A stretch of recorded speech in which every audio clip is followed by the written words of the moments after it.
Hey, Doug, how are you today? Are we still waiting? No, we're ready to go. Okay. We're ready. How are you? I'm doing great. How about yourself? I'm so glad to always see you. Sorry for my delay. Anyways, I'm always so glad to see you. Everything is good. Just working away on the Soaring Summit and the podcast, the things that I love to do. Well, and I think because of what's happening right now, especially with, lockdowns and masks and things like that, I think people have really found their own little niche doing things at home, in their offices. And I think even, although meetings aren't what they used to be in terms of flying across the country, meeting face to face, sometimes I think, I'm really impressed with some of the things that have happened over the last few months where I've had an opportunity to sit down and speak with, many, many people, over these type of meetings that are done digitally and, still very effective, maybe not as emotional as having been actual, face to face with someone, but certainly the message got across.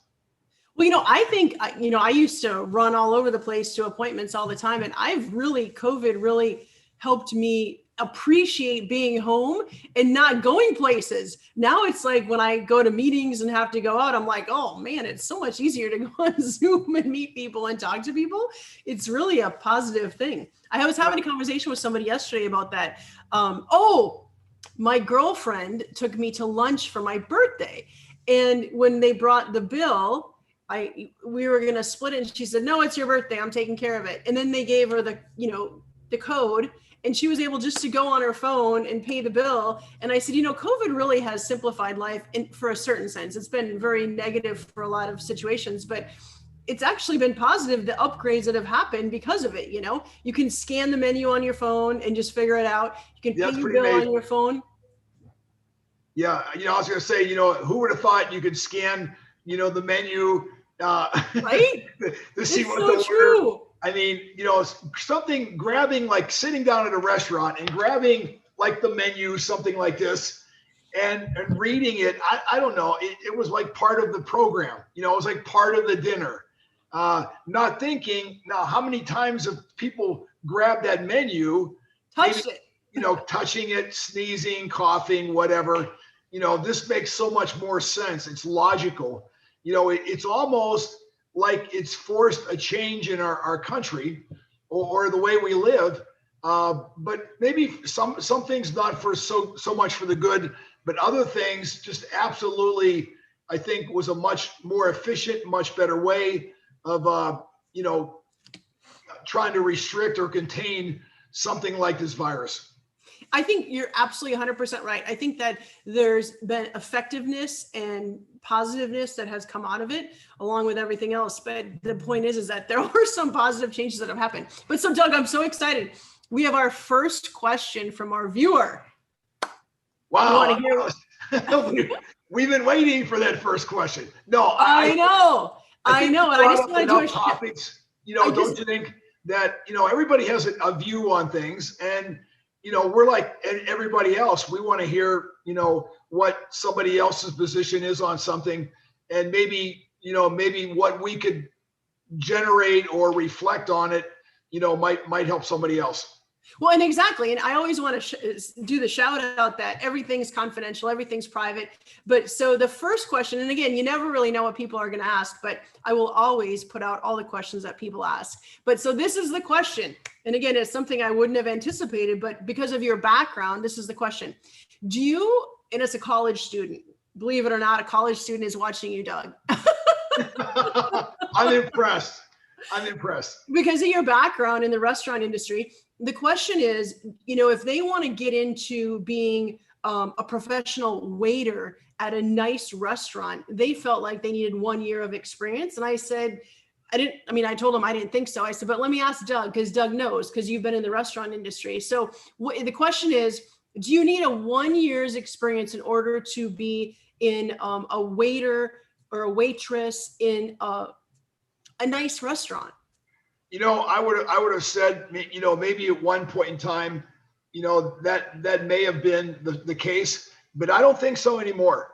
And I think this virus has changed everything.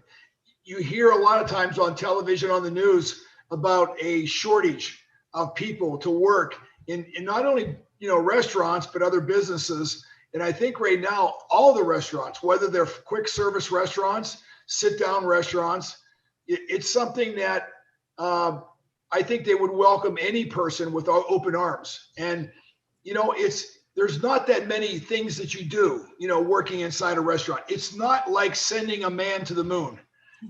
Things could be taught in literally a matter of days. How to take the order, how to do, bring the order out, how to serve people. Do you serve the food first or the drinks or whatever the case might be? All those things can be learned literally in hours. And so I wouldn't make anything more of it, like it's so difficult. Some of the finer restaurants, obviously, when things were going well, and everyone was out and eating, you might have to get in line, so to speak, to get certain jobs. But I think in any service industry right now, whether it's restaurants or retail industry, I think it would be very, very easy for any person, if they went and signed up and they thought that was something they seriously wanted to do and learn the skills for it, I think the ownership and management would accept them in open arms. And so I don't think it has to be like you would have to work at some place or wait a period of time. Definitely not the case. I think in the past, to work in a super nice restaurant, I think in the past you really needed experience. But Yes. Just like when I'm walking around and looking at things and looking at businesses, everybody has a higher needed, hiring now. And so I think, people are going to be a little bit more aggressive to find quality people. I mean, I when I was in college, I waitressed at Bennigan's. Remember Bennigan's? Yeah, I sure did. Yep, I sure I did. don't know if they're even still around because the one that I worked at, not around. Yeah. But I didn't have any experience. I just showed up. It's amazing though how things like advertising and marketing, things that have really nothing to do with the meal getting served to a customer, how those decisions could either make or break a restaurant. There was certain advertising campaigns, having been in the fast food business a long time, there were certain advertisements that really hit the customer right square between the eyes. And it got them to come out and, eat, try the food out and just, from a visitation standpoint, they would go back to, and it was on advertising that really had nothing to do, with the quality of the food. It was just a little ploy, to get people out there. But, it's interesting how certain advertising, like, where's the beef? I think maybe that was a Wendy's commercial. Where's the beef? And, those people would just get attracted to something like that they would hear or see on television and make them want to go to an establishment. Had nothing to do with how the food tasted. It was just a really, really smart campaign of advertising. Well, when I go to eat at a restaurant, here's what's important to me always is just the service, meaning when you ask for a glass of water with lemon, you get the water with lemon or lemon on the side or however they deliver it. And then they come back as fast as possible to get your order and put the order in, and then you get your food. It's all about service and a smile on your face. And, that's what's always important to me. It's interesting how, people take that for granted. What is a good waitress or a good, waiter? What are their attributes? Well, communicating with the customer, but, acting like, this isn't like some huge burden for them. It's like, sometimes you can see it in people's face. What do you want? And then they're going back and forth, like they don't really care. They just want to get this thing over with. And instead of maybe being a little bit more engaging, maybe saying something about somebody sitting at the table, how cute that child is, or, what I'm saying, or whatever, just some nice comment, which starts things off in the right direction. Instead of, what do you want? It's like, okay, it's going to be that way. And so, but when it comes time to, even like for the service during the meal, this is for full service now, and even afterwards, I think that, you're being judged, not just from, how the food tasted, but the whole deal, when you came out and introduced yourself. And, I would be much more willing to really consider, a very, very nice tip for someone that came out and made a special effort, you could tell, in serving the meal, because, it all goes into the experience. It's, would the food be good? Would that be enough? I don't know. We've all had bad waiters that really didn't say anything or just brought the food out and threw it on the table and walked away. It's kind of disappointing because they're really in the service industry, but it does take time, I think, to learn some of those skills. And but I always admired those people that can come out and do it over and over and over again. And maybe the people that were in the restaurant just before we arrived, maybe they were just despicable, saying you got terrible service and the food was bad. Who knows? It's like, I'm always very wary of saying or doing anything to somebody that I don't really know, because I don't know who they are, what kind of day they had. I think it's always better to err on the side of, being too nice, saying too many nice things. It's so funny. So my two favorite fast food restaurants are Chick-fil-A and Taco Bell. I love Taco Bell. When I was pregnant with my son, I literally ate Taco Bell every single day because it was close to my office. And the gentleman at Taco Bell said to me one day, he goes, "Your son is going to come out and go, Chiquita." Because you're here every day and you're pregnant. And so, but I love Taco Bell. But so Chick-fil-A, I love their mission and what they stand for. And I love their little chicken bites. And so my standard thing is the small chicken bites with a glass of water. And at Taco Bell, it's 2 hard shell tacos, beef tacos with a glass of water. But they're always so nice when you go through the drive-through, because I always go through the drive-through. They're Yep. so nice. And I always say to myself, and they say, "Have a great day." And I'm like, that's so awesome. It's funny too, though, with you being a regular customer, I would say this, that if one of our regular customers came through, after a while, you get to know their name, so you can even tell their voice when they're ordering at the drive-through.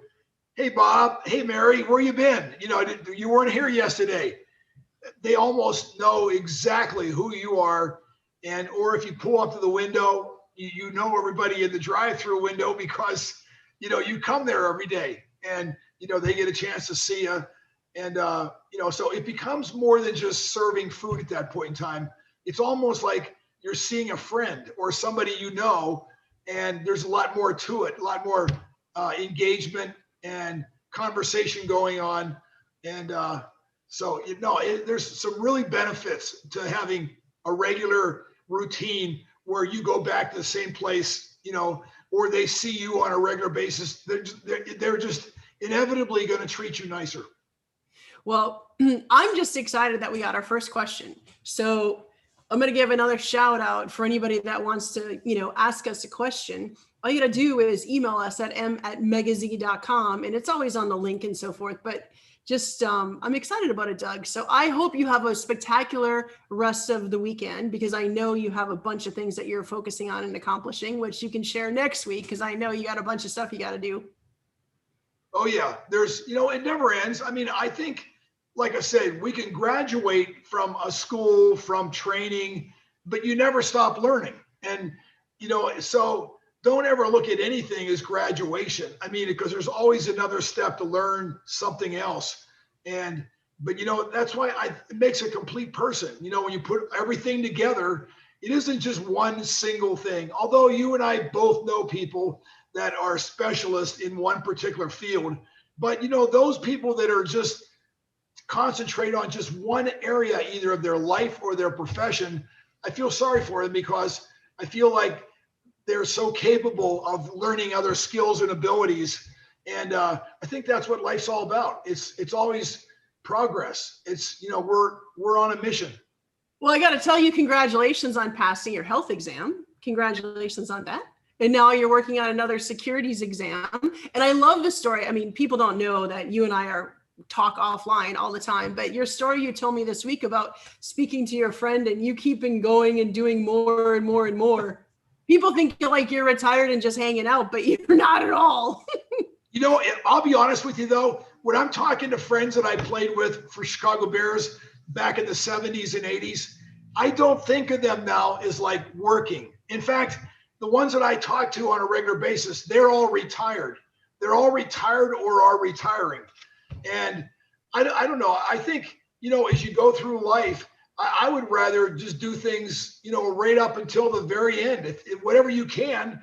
I mean, if you're still able to walk and talk and carry on conversations and make decisions, and, you know, why not? Why not just continue to keep doing things? It makes the time go by so fast, and you have a feeling of accomplishment, much like when you were an athlete.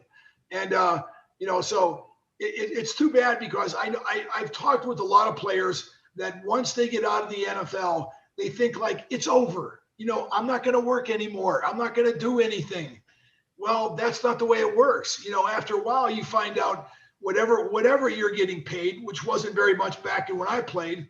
You know, I realized quickly that I was going to have to work and continue to make money throughout my life, because, you know, this little experience with the National Football League, 8 years, was not going to get me, that wouldn't even buy me 8 more years. You know, it's almost like most guys, they couldn't wait for the season to start, Megan, because they had spent all their money. Literally, they were out of money. And it wasn't like it was too bad. I mean, it doesn't take much to get through $30, $40, $50,000, you know, back in the early 80s. And you had a regular pay, you know. The way they used to, you know, position it for us, like when you were talking to the general manager, hey, Mr. General Manager, I need more money, you know, more than 40,000 or whatever. He goes, you only work 6 months a year, Doug. What do you want? You know, he said, he goes, how old are you? And back then I was in my 20s. He goes, how many people you think at whatever, 21, 5, 25, that are making as much money as you are and only working 6 months a year? I looked at him, I go, well, I don't know, other than teammates, I can name you some teammates that are making $20,000 working 6 months a year. But, you know, it was like, it was totally irrelevant the way it is now. And I would never be the slightest bit angry or envious of somebody, you know, that's playing now, because I just think, you know, everything's a process. And all the people that worked in the NFL before I got there, Megan, they were all part of it, you know. So they were making like 15,000. So for me to make 30 or 40 was like, wow, man, you're making so much money. What are you going to do with it? So it was a good life and a good process, and certainly a great experience. You know, I told you my daughter, I hope she doesn't mind me sharing it, but I told you my daughter got a job at Starbucks and she absolutely loves it, right? She called me yesterday and she got her first paycheck. Now, mind you, it's summer vacation, so she's working like literally as much as she can work, like 8 hours a day, 6 to 7 days a week. As much as they'll put her on the schedule, she'll work. But she called me yesterday, you know, she's 16, and she said, Mom, I got my first paycheck. It was $800. Are you kidding me? I go, that's amazing. And I said, save it. And I said, what are you going to do? And she goes, I'm going to the Mall of America. I said, you need to save money, save. But it's so fun. And I told her, I said, you know, it's so fun to work and to earn and to, you know, it's just such a positive thing. I said, it's summer. You have nothing to do but work out and hang out, you know? And so just work as much as you can. But man, she was so excited. You know, the other thing too is, I mean, really, by her going to Starbucks, she's meeting such a wide diversity of people, men, women, children, you know, older people. And, you know, she's having communication with them on a regular basis. And all I'm saying is, you know, you never know. You never know what circumstance, what situation, someone you might have a conversation with, a short conversation, and what it can lead to, you know. But you have to be willing to always be keeping your eyes open. And I think, just like I told you, when I was asked to go out and do these appearances where for 2 hours I would sign some autographs and meet a bunch of people. Man, I looked at that like that was an introduction period for me. Like, I'm going to go out there and tell my story and ask people, hey, what do you do? How did you get involved in the business? And especially if it was something that I had interest in, like the Burger Kings. And the same thing is true for anybody else, but especially at Starbucks. I mean, you meet a wider diversity of people than I think anywhere else on the planet. Well, and that's, you know, that's one of the other cool things that you do is the cameo appearances. And I'm sure you meet really cool people through doing your cameo appearances. Yeah, it's a lot of fun. You know, it's a strange request, but you know, I think I had a totally different opinion of like actors and athletes, you know, when I was a younger person, just growing up. Geez, I wonder what it's like. They're on television. They're making all this millions of dollars. You know, it's got to be a great life. And then you get there and go, well, this isn't so great. You know, it's. I was just going to say you've done all those things. Yeah. No, you're not a millionaire. You're a thousandaire, I call it. So you know, but the thing is that you've been blessed to not even, I mean, to play for the Chicago Bears and then coach in the NFL and then have the restaurants and the Burger Kings and all that kind of stuff, and then be a sports anchor and expert in your field. I mean, that's like, you've done just really fun stuff. It's, you know, and I really can't complain because, you know, I truly do believe that at some stage of our life, we get to a point where we can't do things. We can't coach, for example, because we can't stand out there for hours and hours, and we don't have the energy to, you know, to parlay it into other players and things like that.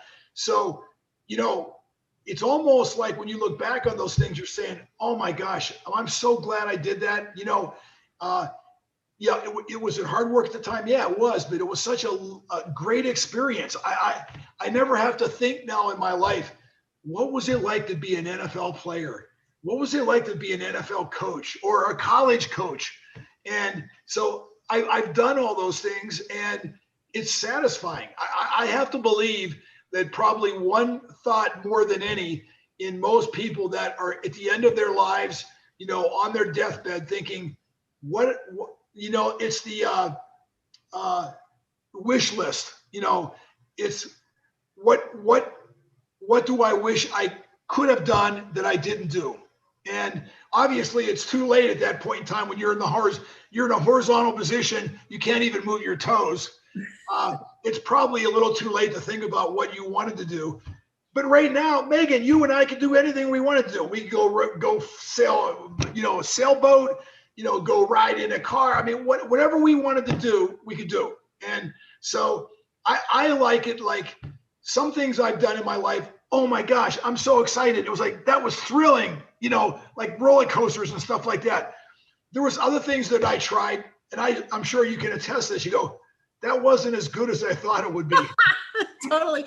I got to tell you a cute story before we go. This is so I was walking to go on my run in the morning. It was Thursday, right? And this little lady walks out with my neighbor, and she must be in her late 80s. And she's a really cute lady, and she was sweeping the leaves off the front of her driveway, right?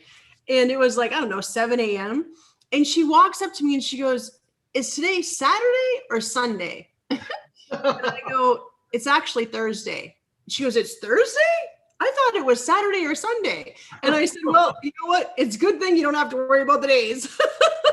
Right. I said, that just means you're chill and you're not worried about it. And she goes, oh, I'm so embarrassed. She goes, I'm so glad you told me it was Thursday. But this little lady, when she was so cute, she's like, she thought it was Saturday or Sunday. And I said, well, no, that's past. It's going to be in like a few days, but it's Thursday today. You know, it's funny. It's one thing great about life because, you know, we start with like nothing and we really finish. I mean, okay, it might say we own something on our will or whatever, but the bottom line is once everything, all the boxes have been checked off at the end of your life and you stop taking breaths, you're back to where you were at the beginning. 100%. You don't own anything. Somebody else owns it, you know, because the moment you stop breathing, either you don't have it or you will it to somebody else. And you come and go like the same person. You're Exactly. older. You are older. You're, obviously maybe much bigger than when you first came in here, but it's a tremendous roller coaster to be on, and for those of us that have had the ability to do different things and experience different thrills and chills, man, what a great life. Well, and I'll leave us with, because I know you got to go, because I know you have a bunch of stuff to do today. With, you know what, you got to just give it a shot and dream and go for it. Because the worst thing that's going to happen is if you try and you don't succeed, at least you've tried. So like you're talking about, you'll never have regrets because you tried. Oh my gosh. Yeah, that's it. Yeah, I tell people all the time, listen, defeats do not bother me. It's the things that I never did or tried that I wanted to, but I never did it. I never. So I'm trying to knock those things down quickly, here in the latter part of my fourth quarter of the game. And instead of saying, oh, no, I can't do that. No, I can do anything now. I can still do it. And so why not? Maybe if it's even for just one single time, you go, man, that was such a thrill. I wish I could have done this more often, but at least you did it. And the satisfaction factor is off the charts. Well, you have a spectacular week. Thank you. And I'm sure I'll talk to you, but have a spectacular week and good luck with all your stuff you're doing this week, which we can talk about next week. Okay. I know because we'll keep it out there, but anybody that has a question for Doug or myself, please, like I said, email us. You'll see it on the link and all that kind of stuff, how you can contact us. And we'd love to hear from you. So Doug, have a spectacular day and I will see you next week. Thanks, Megan. See you next week. All right. Bye.